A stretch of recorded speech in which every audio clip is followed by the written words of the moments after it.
दोस्तों, सबसे most awaited film का ट्रेलर रिलीज हो चुका है, रामायणम। इस मूवी को 2 पार्ट में रिलीज किया जाएगा। फर्स्ट पार्ट का ट्रेलर आ चुका है और इसको सुबह के 4:15 बजे ब्रह्म मुहूर्त में रिलीज किया गया। बहुत ही अनोखा, मतलब कि ऐसा देखने को कम ही मिलता है। नितेश तिवारी निर्देशित और रणवीर कपूर स्टारर रामायण पार्ट 1 की साल की सबसे मोस्ट एवेटेड फिल्म है। ट्रेलर में भगवान राम के रूप में रणवीर कपूर और रावण के रूप में यश और सीता के रूप में साई पल्लवी की पहली झलक ने दिल छू लिया है। आपको बताऊं कि रणवीर कपूर का जो राम का किरदार है उसको ओवरशैडो किया है यश के किरदार ने, रावण के किरदार में। यश को बहुत ही भव्य दिखाया गया है, काफ़ी डैशिंग, और उनका डायलॉग डिलीवरी जो है जो कमाल का है। उनके कंपैरिजन में अगर बताऊं तो रणवीर कपूर का थोड़ा सा फीका पड़ता है रोल। और सीता के रूप में अगर ऑनेस्टली आपको बताऊं तो साई पल्लवी इतनी जची नहीं है, इतना भव्य उनको दिखाया नहीं गया। जिस तरह की मूवी बनाई गई है बिल्कुल भव्य है। VFX उसका कमाल का है। एक हम पहले रामानंद सागर का रामायण देखा करते थे और अब के रामायण आ रहे हैं। इससे पहले एक प्रभास की भी रामायण आई थी, सब अलग अलग। प्रभास की मूवी को तो कुछ और ही बना दिया था उन्होंने। खैर एनीवेज, हम आपको इसके ट्रेलर के बारे में बताएंगे। आपको बता दूं, उससे पहले बता दूं कि रामायणम का बजट जो है वो 4000 करोड़ रुपए है और इसे 2 पार्ट में रिलीज किया जाएगा। इस साल दिवाली के मौके पर 8 नवंबर को यह रिलीज होगा। और सबसे इंटरेस्टिंग बात यह है कि फिल्म में हनुमान का रोल सनी देओल कर रहे हैं, लेकिन सनी देओल की एक सीन भी नहीं दिखाई गई है फिल्म के अंदर। एक सीन है जिसने सबका दिल जीत लिया, वह है रावण के साथ गरुड़ का युद्ध, जो सीता को हरते टाइम जो रावण की युद्ध होती है गरुड़ से, वो युद्ध काफ़ी अट्रैक्टिव, बहुत ही अट्रैक्टिव लगा है। चलिए आपको ट्रेलर के बारे में सब कुछ बताते हैं। 4 मिनट 9 सेकंड के ट्रेलर की शुरुआत यश स्टारर रावण के सिर ढके हुए एक दरवाजे से गुजरने के सीन के से होती है, जिसके बाद वह कहता है कि तुम्हारा नया राजा।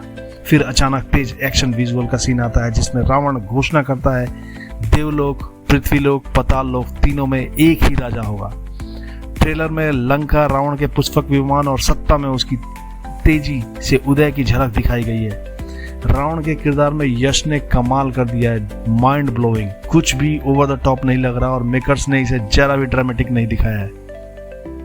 इसके तुरंत बाद ट्रेलर बताता है कि अब जब भी अच्छाई और बुराई के बीच असंतुलन होगा तो संतुलन बहाल करने के लिए विष्णु का अवतार जन्म लेता है। इस बार विष्णु राम रणवीर कपूर के रूप में पुनर्जन्म लेते हैं, जो एक मानव राजकुमार है और रावण का सामना करने और दुनिया में व्यवस्था बहाल करने की नियत से आता है, उसका जन्म होती है। इसके तुरंत बाद रणवीर कपूर के भगवान राम के किरदार को दिखाया जाता है, जिसमें वे घोड़े पे सवार होकर नजर आते हैं और अपने पिता राजा दशरथ, जो कि अरुण गोविल ने जो किरदार निभाया है, और कैकेयी लारा दत्ता के साथ कुछ पल बिताते हैं।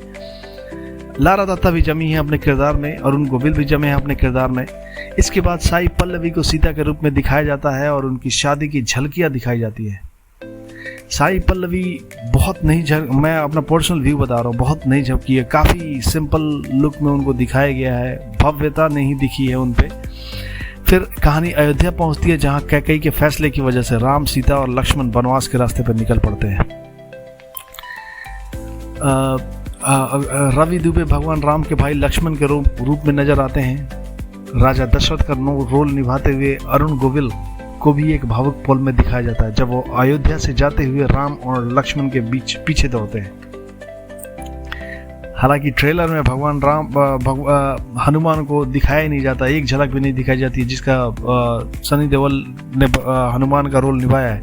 इसमें विवेक ओबेरॉय, सौरभ सचदेवा, अन्य कई कलाकारों की झलक मिलती है। और हाँ, रावण की बहन सूर्पनखा के रोल में रकुल प्रीत सिंह की झलक मिलती है, जो कमाल लगी है, बहुत ही कमाल लगी हैं, जो अपनी सुंदरता को दिखाने के लिए राम को लुभाने की कोशिश करती हैं, लेकिन राम जो अपनी पत्नी सीता के प्रति वफादार रहते हैं उसकी कोशिशें ठुकरा देते हैं और अगले सीन में लक्ष्मण उनकी नाक काटते हुए दिखाई देते हैं। फिल्म की एक और खास बात है इसका म्यूजिक। AR रहमान और हंस जिमर ने मिलकर इसका संगीत तैयार किया है। जैसे जैसे कहानी अयोध्या से लंका की ओर बढ़ती है, राम रावण के बीच की टकराव की स्थिति बढ़ती है। यह स्कोर म्यूजिक के साथ साथ चलता है।